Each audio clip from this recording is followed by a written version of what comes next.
Hi dear student, welcome to natural chemistry class. आज aldehyde और ketone के part 7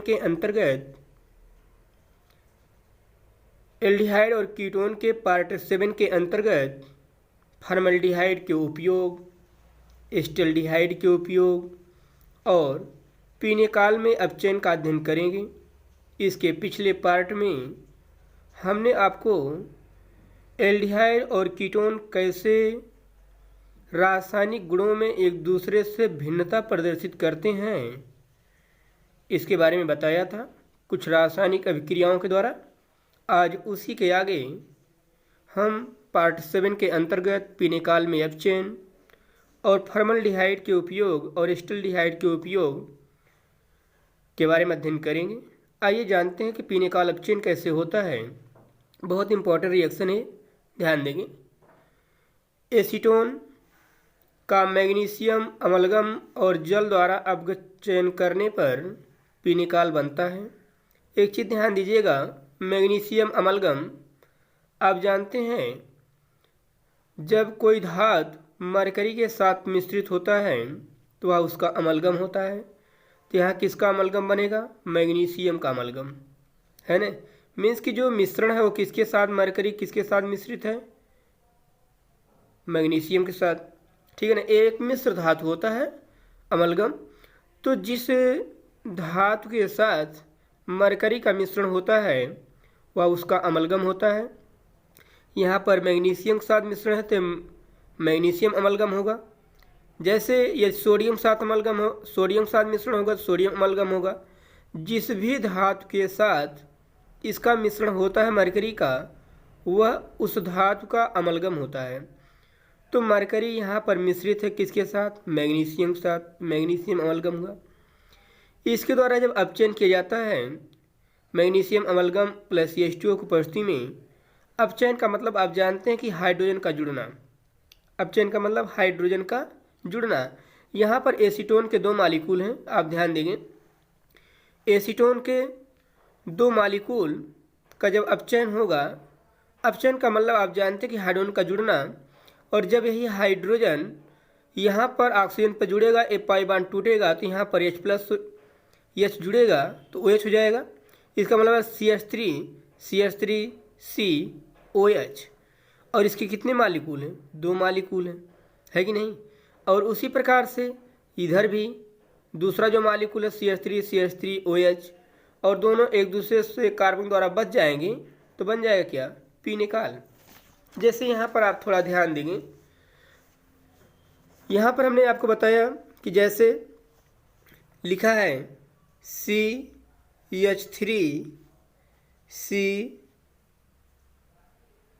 आप इस प्रकार से देखेंगे CH3C, ठीक, डबल बॉन्ड OH है, O है, ठीक है ना। और इसी प्रकार से दूसरा रिएक्शन है क्या? C double bond O CH3, दूसरा यौगिक, दो मालिक्यूल लिए गए हैं। तो दोनों मालिक्यूल का जब अपचयन होगा, अपचयन का मतलब क्या होता है? हाइड्रोजन का जुड़ना, है ना।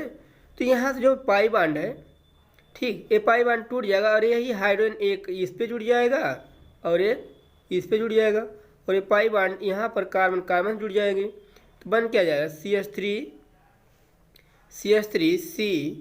CH3 और यहाँ पर क्या हो गया? OH हो गया। हाइड्रोजन इस ऑक्सीजन पे एक जुड़ा, और एक कार्बन अब किस कार्बन पाई बॉन्ड टूटने से एक कार्बन डायरेक्ट किस कार्बन जुड़ेगा? इस कार्बन से। इस कार्बन जोड़ दीजिए CH3 और यहाँ पर क्या हो गया? OH, है कि नहीं। इसे क्या कहते हैं? पीने काल। क्या कहते हैं? पीने काल। ध्यान देंगे, यहाँ पर लिखा गया वही रिएक्शन हमने आपको यहाँ पर बताया। तो ये, लेकिन ये जो अभिक्रिया होती है एल्डिहाइड अभिक्रिया या नहीं देता है, यह भी एल्डिहाइड और कीटोन में भिन्नता का रासायनिक अभिक्रिया है। तो पीने काल अपचयन आप ध्यान से देखेंगे, एसीटोन के दो मालिक्यूल का जब मैग्नीशियम अमलगम के द्वारा H2O उत्प्रेरक उपस्थिति के साथ हम अपचयन कराते हैं तो एसीटोन के दो मालिक्यूल कन्वर्ट जाते हैं किसमें? पीने काल। ठीक है ना। तो इस प्रकार से पिनिकॉल बनेगा, लेकिन यह रासायनिक अभिक्रिया पिनिकॉल अपचयन जो प्रक्रिया होती है यह कीटोन नहीं देता है। ठीक है, अब आगे देखेंगे फॉर्मल्डिहाइड के उपयोग। ध्यान देंगे, वैसे फॉर्मल्डिहाइड का जो 40% होता है जली विलयन वो फार्मिलीन होता है। फार्मिलीन का फॉर्मल्डिहाइड के उपयोग के बारे में आइए जानते हैं। फार्मिलीन का उपयोग एक प्रबल रोगाणुनाशी और प्रतिरोधी के रूप में तथा जंतुओं के नमूनों के परिरक्षण में किया जाता है। मतलब फार्मिलीन का जो उपयोग किया जाता है वो रोगाणुओं के मारने में, एंटीसेप्टिक रूप में, और जो स्पेसिमेन होते हैं, जो लैब में स्पेसिमेन धरे होते हैं, रखे होते हैं, ठीक है, उन स्पेसिमेन को इस फार्मिलीन लिक्विड में रखा जाता है, उनको वो सड़ने से क्या करता है, बचाता है ना। आप लैब में देखेंगे तो लैब में जो बॉटल होते हैं उसमें फार्मिलीन होता है। फार्मिलीन में जंतुओं को रखा जाते हैं और उस जंतुओं की रक्षा ये फार्मिलीन करता है। फार्मिलीन उन जंतुओं को सड़ने से क्या करता है, बचाता है। ठीक है ना। दूसरा उपयोग है रंजकों के निर्माण में, डाई बनाने में। तीसरा उपयोग है तापदृढ़ प्लास्टिक जैसे बेकेलाइट आदि के निर्माण में। तापदृढ़ प्लास्टिक क्या होता है, आप ध्यान देंगे। तापदृढ़ प्लास्टिक वह प्लास्टिक होता है, हमारी आवाज़ को ध्यान सुनिए, सब कुछ समझ में आएगा। हम यहाँ पर आपको बता रहे हैं तापदृढ़ प्लास्टिक जैसे बेकेलाइट आदि के निर्माण में। तापदृढ़ प्लास्टिक वह प्लास्टिक होता है ऐसे प्लास्टिक जिसको पिघलाकर दूसरी वस्तु नहीं बनाई जा सकती, दूसरे वस्तुओं में नहीं कन्वर्ट किया जाता है, उसे हम कहते हैं तापदृढ़ प्लास्टिक। जैसे स्विच हुआ, प्लग हुआ, कुकर का हत्था हुआ, ये सभी तापदृढ़ प्लास्टिक होते हैं। यदि इनको पिघला कर दूसरी वस्तु नहीं बनाई जा सकती है तो ऐसी वस्तुएं कौन सी प्लास्टिक कहलाती हैं, तापदृढ़। और एक होता है ताप सुनम प्लास्टिक। ताप सुनम प्लास्टिक वह प्लास्टिक होती हैं जिसको गलाकर दूसरी वस्तु बनाई जाती है। जैसे पॉलीथीन हुआ, आप देखते हैं पॉलीथीन एकत्रित किया जाता है और उसको एकत्रित गलाकर दूसरी वस्तु बनाई जा सकती है, तो ताप सुनम प्लास्टिक हुआ, है ना। वो क्या होगा, ताप सुनम प्लास्टिक। लेकिन यहाँ पर तापदृढ़ प्लास्टिक है। तापदृढ़ प्लास्टिक वे प्लास्टिक होते हैं जिनको गलाने के बाद दूसरी वस्तुओं में कन्वर्ट नहीं किया जा सकता है, तो ऐसे प्लास्टिक कौन से प्लास्टिक कहलाते हैं, तापदृढ़ प्लास्टिक, जैसे बेकेलाइट। ठीक है। एक उपयोग हमने आपको बताया यूरोट्रॉपिन बनाने में। यूरोट्रॉपिन का उपयोग हमने आपको बताया कि गठिया रोग में इसका उपयोग किया जाता है। यूरोट्रॉपिन CH2 और N4 होता है। हेक्सामेथिलीन टेट्राइमिन, केसिन और जिलेटिन के कठोरीकरण में इसका उपयोग किया जाता है। ठीक है ना। तो ये था किसका उपयोग, फॉर्मल्डिहाइड की। ठीक है। आइए जानते हैं एक कंपाउंड और हमने इसमें पढ़ा है, वो है एस्टल्डिहाइड। ध्यान देंगे, एक मिनट के लिए ध्यान दीजिए, यहाँ पर ध्यान दीजिए। एस्टल्डिहाइड के उपयोग। एस्टल्डिहाइड का जो उपयोग है, पहला उपयोग ये है कि एथिल एल्कोहल और एस्टिक अम्ल के निर्माण में। पहला उपयोग क्या है कि एस्टल्डिहाइड जो उपयोग किया जाता है वो कहाँ पर उपयोग किया जाता है, एथिल एल्कोहल बनाने में और एस्टिक अम्ल के निर्माण में। दूसरा उपयोग पैर एल्डिहाइड बनाने में, जिसका औषधि में निद्राकारी के रूप में उपयोग किया होता है। हमने आपको बताया जब CH3CHO के 3 मालिक्यूल होते हैं तो कौन से एल्डिहाइड होगा, पैर एल्डिहाइड। CH3CHO थ्राइज पैर एल्डिहाइड होता है। इसके पीछे पार्ट 6 में हमने आपको बताया था कैसे एस्टल्डिहाइड का पॉलीमराइजेशन के द्वारा हमने पैर एल्डिहाइड बनाया था। मतलब 3CH3CHO कन्वर्ट हुआ था CH3CHO थ्राइज में, जिसे पैर एल्डिहाइड कहते हैं। इसका उपयोग निद्राकारी के रूप में उपयोग किया जाता है। तीसरा उपयोग मेट एल्डिहाइड। और जब 4 मालिक्यूल होते हैं एस्टल्डिहाइड के तो कौन से एल्डिहाइड होगा, मेट एल्डिहाइड। CH3CHO4 यही था ना। CH3CHO कितने मालिक्यूल थे जब, 4, तो क्या होगा, पैर एल्डिहाइड। और जब मेट एल्डिहाइड होगा CH3CHO4 होगा तो क्या होगा मेट एल्डिहाइड। और जब CH3CHO थ्राइज होगा तो क्या होगा पैर एल्डिहाइड, जिसका उपयोग निद्राकारी के रूप में किया जाता है। और तीसरा है मेट एल्डिहाइड, जिसका उपयोग ठोस ईंधन के रूप में होता है। ठीक है, ईंधन के रूप में इसका उपयोग करते हैं। और चौथा है फिनालिक रेजिन, औषधियाँ आदि बनाने में इसका उपयोग किया जाता है एस्टल्डिहाइड का। तो इस प्रकार से आप देख रहे हैं कि एस्टल्डिहाइड जो उपयोग होता है वो एल्कोहल, एथिल एल्कोहल एस्टिक अम्ल के निर्माण में, पैर एल्डिहाइड बनाने में, जो हमने पीछे आपको बताया, जिसमें 3 मालिक्यूल होते हैं, परमाणु होते हैं CH3CHO के। और इसका उपयोग निद्रा लाने में इसका उपयोग किए जाते हैं इस औषधि का। मेट एल्डिहाइड, जिसमें CH3CHO4 मालिक्यूल होते हैं, इसे मेट एल्डिहाइड कहते हैं और इसका उपयोग ठोस ईंधन के रूप में किया जाता है। फिनालिक रेजिन, औषधियाँ आदि बनाने में इसका उपयोग किया जाता है। तो ये था फॉर्मल्डिहाइड और एस्टल्डिहाइड के उपयोग। ठीक है, ये था फॉर्मल्डिहाइड और एस्टल्डिहाइड के उपयोग।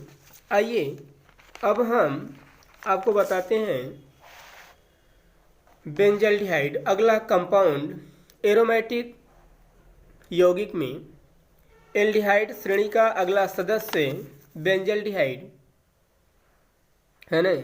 बेंजल्डिहाइड या एरोमेटिक यौगिक है।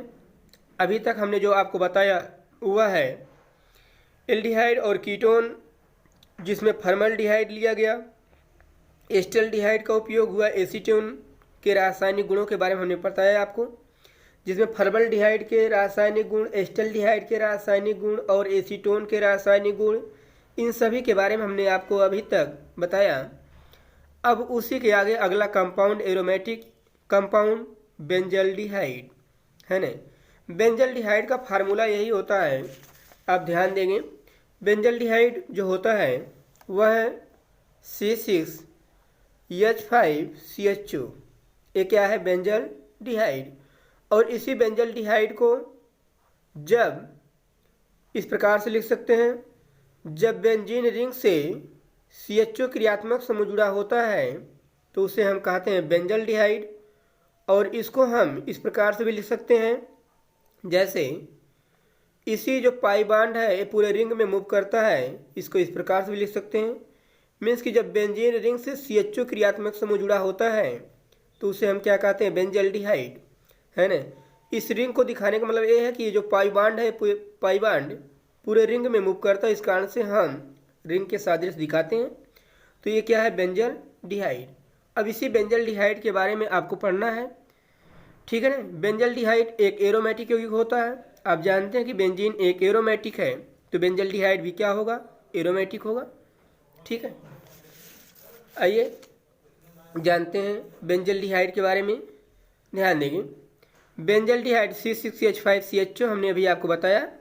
जब बेंजीन रिंग से CHO क्रियात्मक समूह जुड़ा होता है तो हम उसे क्या बोलते हैं बेंजल्डिहाइड है ना। यही इसका IPSC नाम भी होता है।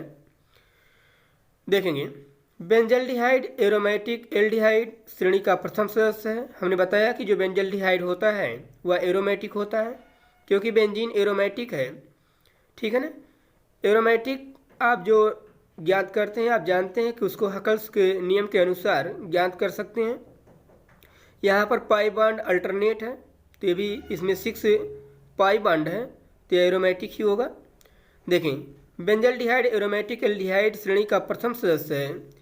यह एमिग्डालिन ग्लूकोसाइड में पाया जाता है। एमिग्डालिन एक शर्करा होती है, एक प्रकार से ग्लूकोसाइड में पाया जाता है। एमिग्डालिन ग्लूकोसाइड में पाया जाता है, जो कड़वे बादाम में उपस्थित होता है। ठीक है ना। किस में उपस्थित होता है? कड़वे बादाम में उपस्थित होता है। इसलिए बेंजल्डिहाइड को कड़वे बादाम का तेल भी कहते हैं। ये पुरानी धारणाएं हैं, पुराने समय में मतलब इसी द्वारा प्राप्त किया गया था कड़वे बादाम से। यह एमिग्डालिन ग्लूकोसाइड में पाया जाता है, और ये जो एमिग्डालिन ग्लूकोसाइड होता है कड़वे बादाम में पाया जाता है, जो कड़वे बादाम में उपस्थित होता है। इसलिए बेंजल्डिहाइड को कड़वे बादाम का तेल भी कहते हैं। ध्यान रखेंगे, इंपॉर्टेंट है। कड़वे बादाम का तेल यदि पूछ लिया कड़वे बादाम का तेल किसे कहते हैं तो क्या होगा बेंजल्डिहाइड, है ना। देखें इमिग्डालिन का फार्मूला क्या होता है। इमिग्डालिन का जो सूत्र होता है वो होता है C20H27O11N। इमिग्डालिन ये क्या है, इमिग्डालिन।